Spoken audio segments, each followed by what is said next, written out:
nurses mawuok e sirikand kaunti ma Siaya obago alam makende ka gikwayo mondo midwaro margi owinji kaluwore kod achiedh nade makoni kod kocha magisebedo ka gikale.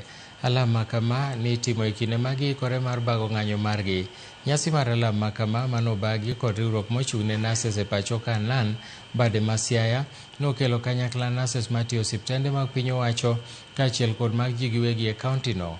Jotend riwruok mar NAN kaachiel kod jodolo manoyuore alam makamano okwayo mondo mi piny owacho omi maino chal mag jotije mage chutho to mantiere sekta ma thieth.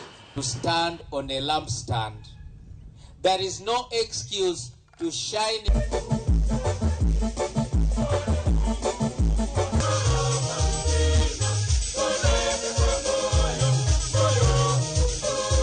Kawuono ne wan kod alam mar nurses ma Siaya.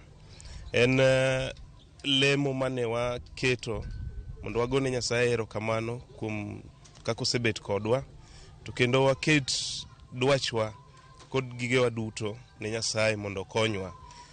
Wang'eyo maber ni nitie issues mwasebedogo gi employer marwa, mano county government ma Siaya.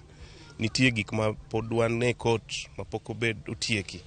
To bende wang'eyo ni union wa national office osebuogo luongo ng'anyo mar nurses Kenya te.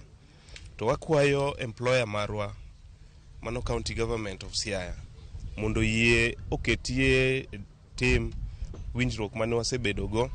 Today I'm very much delighted to be here to join the nurses, especially their union, in celebrating their annual day. Today our focus is enhancing the quality of services of nursing in our hospitals, knowing very well that life is the best gift, and we must do everything in life to nurture the gift of life. Afisa matiyo sirikand kaunti ma Embu